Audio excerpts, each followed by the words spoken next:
According to the right-of-way laws, what should a driver do when entering a main road from a minor road? A. The driver must yield to the drivers on the main road. B. The driver on the main road must yield to the driver entering from the minor road. C. The driver entering the main road has the right-of-way. D. The driver should stop and wait for the main road to clear before proceeding. Answer A. The driver must yield to the drivers on the main road. Right-of-way laws serve to ensure safety and smooth traffic flow. According to these laws, drivers entering a main road from a minor road are required to yield to drivers already on the main road. This is because drivers on the main road are moving at a faster pace and might not be able to stop or slow down in time to prevent a collision. Hence, to avoid accidents and maintain the steady flow of traffic, the driver on the minor road must yield or give way to the drivers on the main road. What should you do according to the law when you leave your vehicle unattended? A. You can leave the engine on and the keys in the vehicle. B. You should turn off the engine but can leave the keys in the vehicle. C. You should turn off the engine and remove the keys, but locking is not necessary. D. You should turn off the engine, remove the keys, and lock the vehicle. Answer D. You should turn off the engine, remove the keys, and lock the vehicle. The law mandates that whenever you leave your vehicle unattended, you should turn off the engine, remove the keys, and lock the vehicle. This is a measure intended to reduce the likelihood of vehicle theft, unauthorized use, or accidents resulting from unsupervised operation, especially by children. It is important to follow this rule, regardless of how short a period you expect to be away from your vehicle, as unforeseen circumstances may delay your return, thereby increasing the risk. In which of the following locations is it unlawful for you to park your vehicle? A. In a space that is not marked as a parking spot. B. In designated handicapped parking areas. C. In your own driveway. D. In a legal parking spot on the street. Answer B. In designated handicapped parking areas. It is unlawful to park in designated handicapped parking areas unless you have a valid handicap parking permit. These areas are reserved for individuals who have mobility issues and the proper authorization to park there.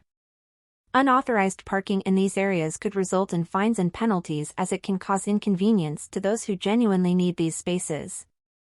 Parking in unmarked areas can also be unlawful, depending on the specific rules of the area, but the direct violation of parking in a handicapped spot without a permit is particularly severe.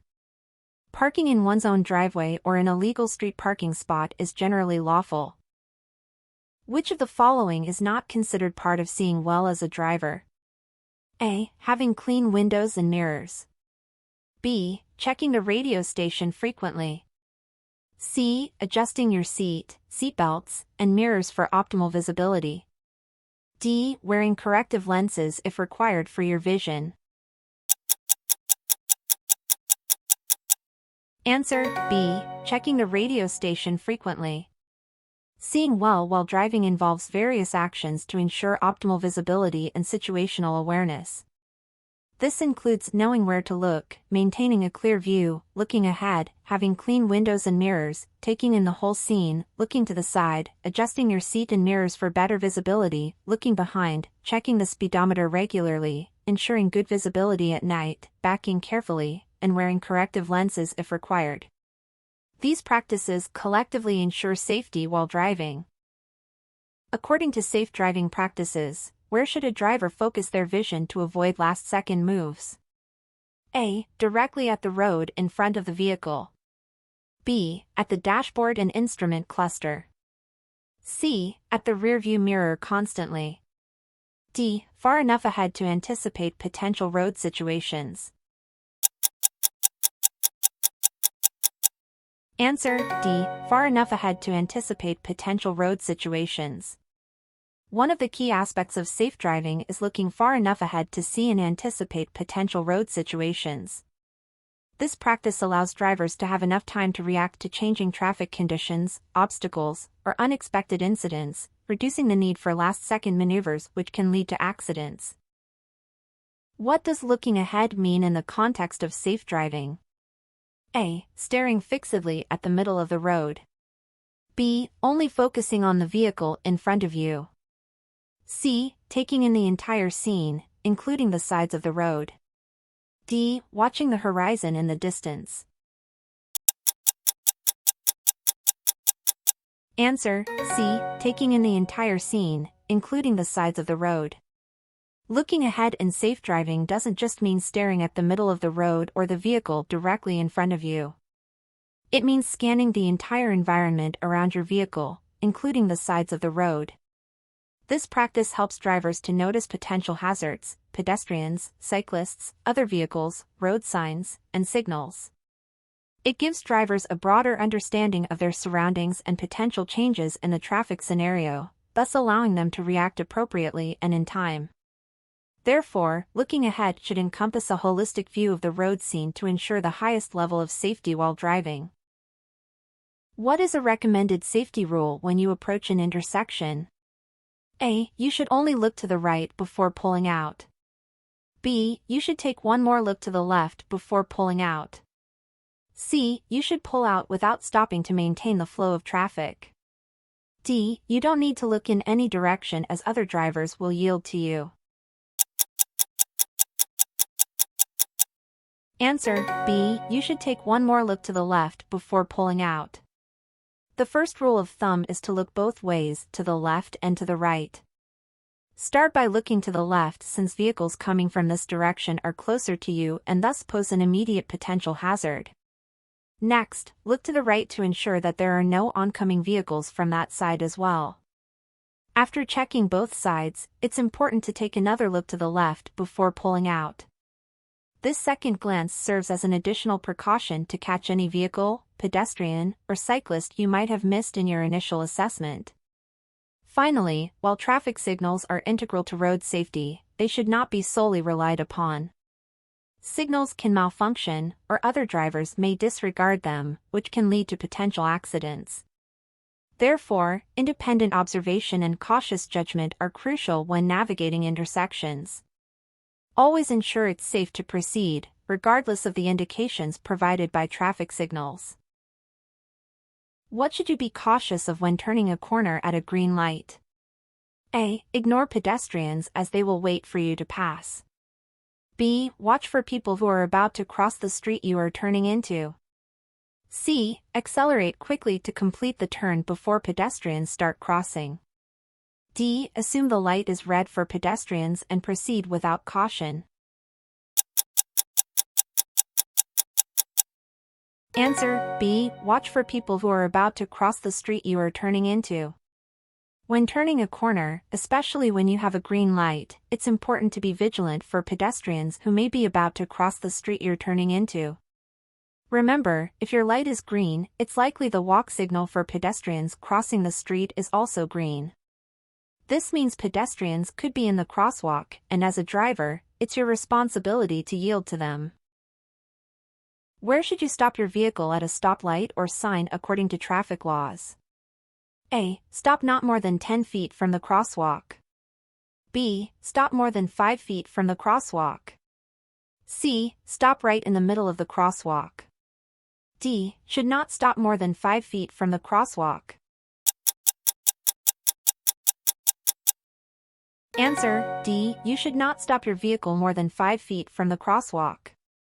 When approaching a stoplight or sign, it is important to stop your vehicle in a location that ensures safety and respects pedestrian rights of way. As per traffic regulations, you should not stop your vehicle more than 5 feet from the crosswalk. This rule prevents blocking the crosswalk and ensures that pedestrians have a safe place to cross. However, if there's an advanced stop bar, you should stop at that line instead.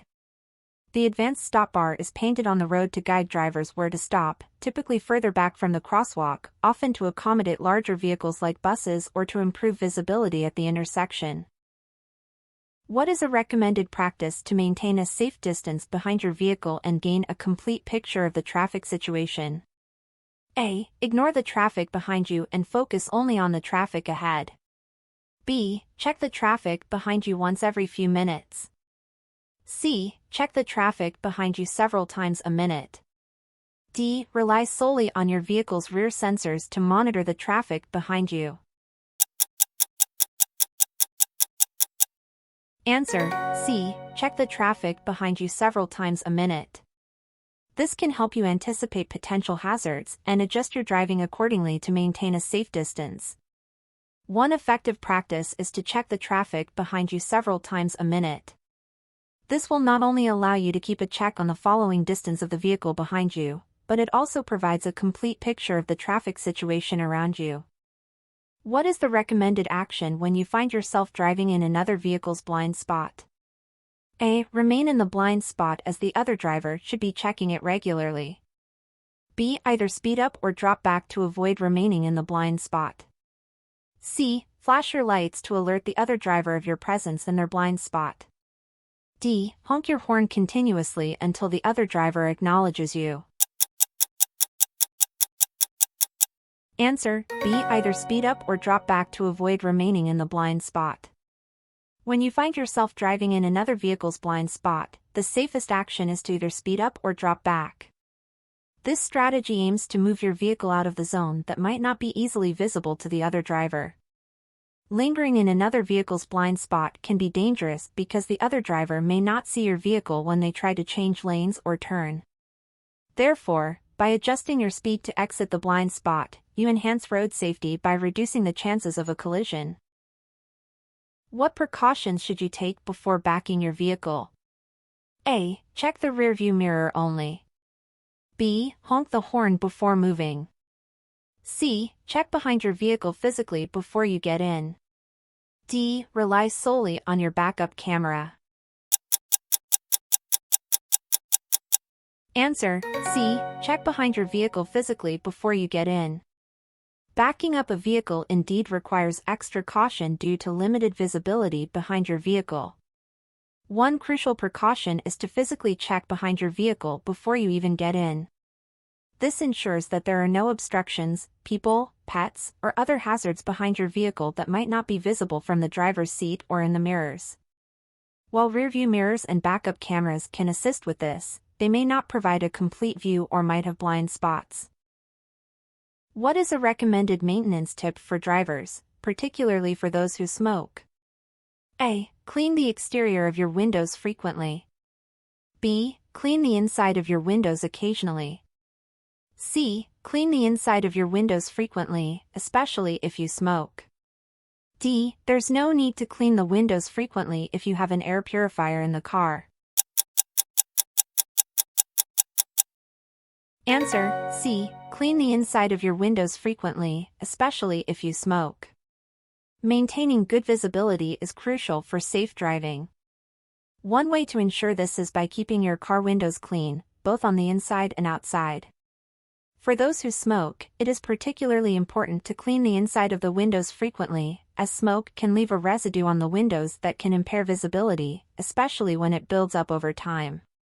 This residue can also cause glare when it interacts with sunlight or headlights from other vehicles, further reducing visibility.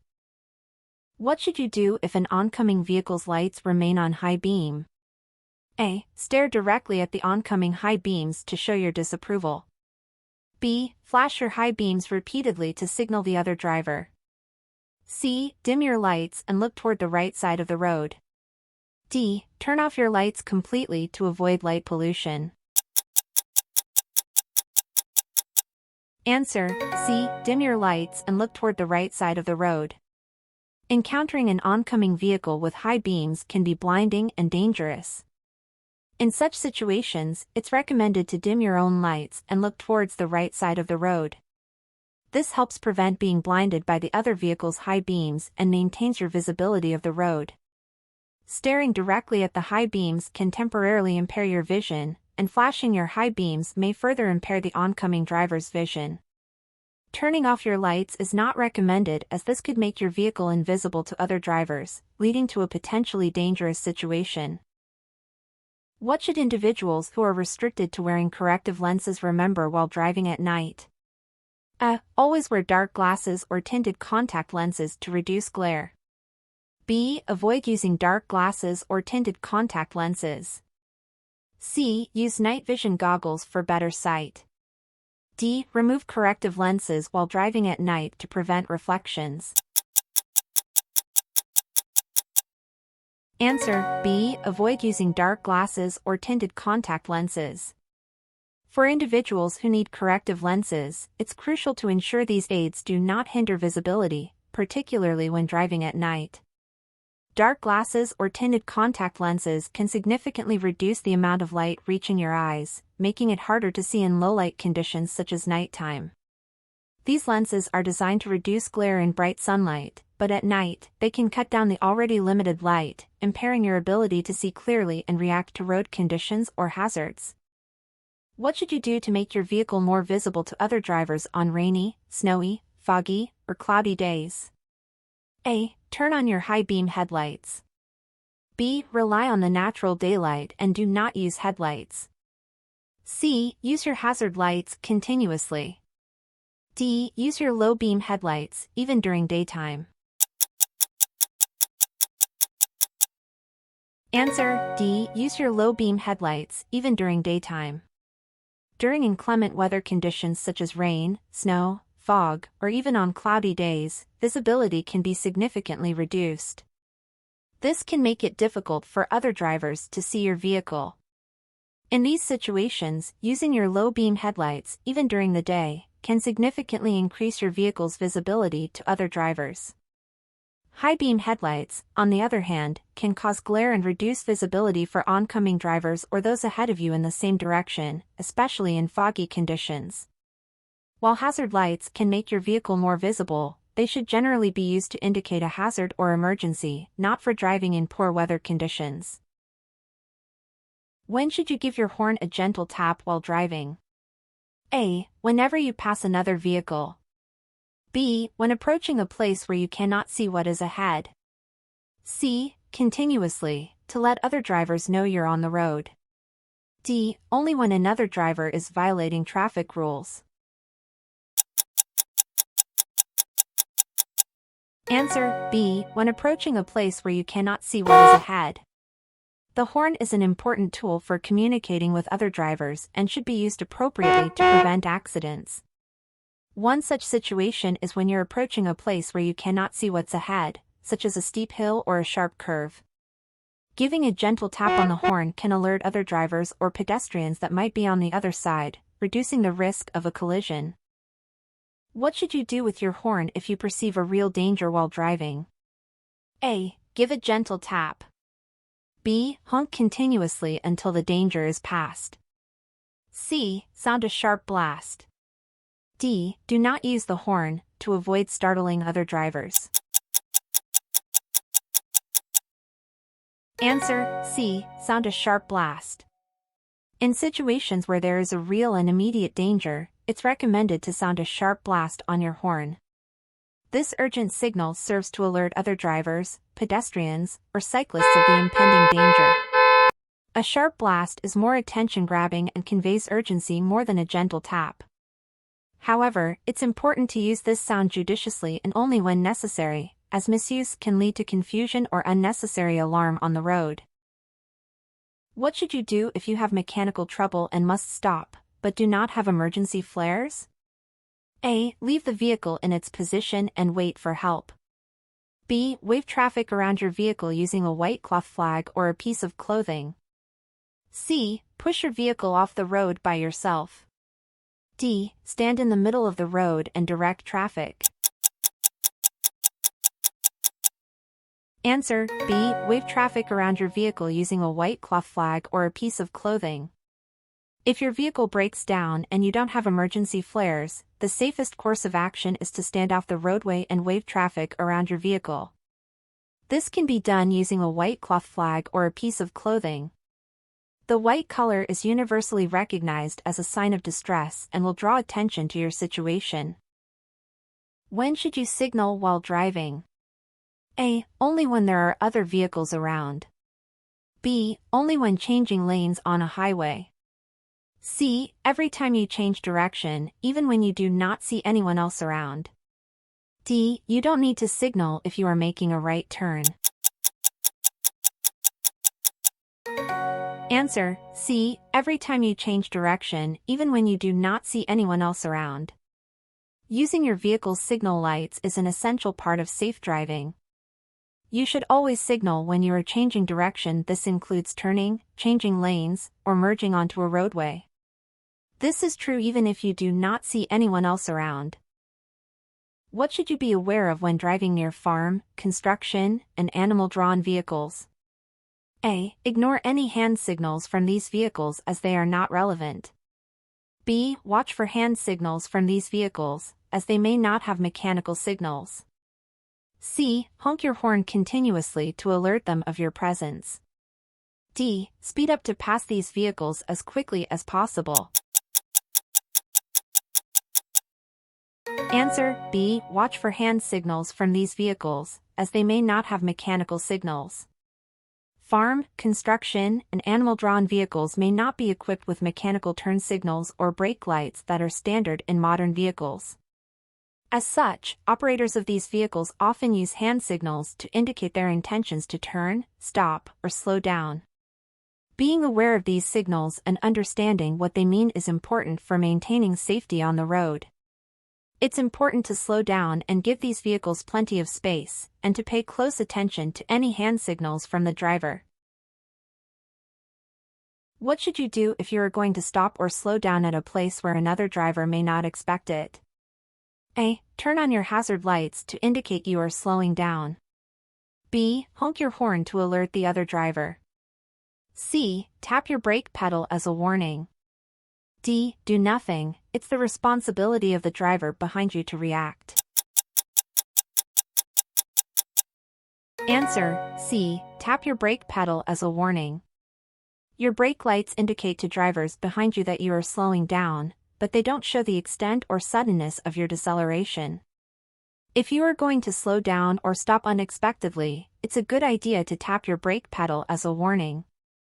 This will cause your brake lights to flash, providing an eye-catching indication to the following driver that you're slowing down or preparing to stop. What does a posted speed limit indicate? A. The speed at which you should always drive, regardless of conditions. B. The maximum legal speed under ideal conditions. C. The minimum speed you should maintain. D. The recommended speed under poor conditions. Answer: B. The maximum legal speed under ideal conditions. A posted speed limit represents the maximum legal speed you can travel under ideal conditions. This means good weather, clear visibility, and optimal road conditions. However, it's important to note that these limits do not dictate the speed you should drive at in all circumstances. If conditions are less than ideal, for example, due to bad weather, heavy traffic, roadwork, or poor visibility, you are legally required to adjust your speed accordingly, even if this means driving below the posted speed limit. What does the color orange signify on road signs and barricades? A. It indicates a school zone. B. It signifies construction or maintenance areas. C. It signals a wildlife crossing area. D. It marks a parking zone. Answer: B. It signifies construction or maintenance areas. The color orange on road signs and barricades is used to signify construction or maintenance areas. It's a bright, highly visible color that grabs attention and serves as a warning to motorists of potential hazards. When you see orange signs or barricades, it's important to slow down, pay extra attention to your surroundings, and follow any posted instructions, as conditions on the road may change rapidly or be different from normal due to the construction or maintenance work. What should you do to ensure safe driving during darkness? A. Drive at the same speed as you would during daylight. B. Increase your speed to reach your destination quickly. C. Never drive so fast that you cannot stop within the distance you can see with your headlights. D. Use your high-beam headlights at all times to maximize visibility. Answer C. Never drive so fast that you cannot stop within the distance you can see with your headlights. During periods of darkness, visibility is significantly reduced. As such, you should adjust your driving accordingly to maintain safety. One critical principle to follow is never driving so fast that you cannot stop within the distance illuminated by your headlights.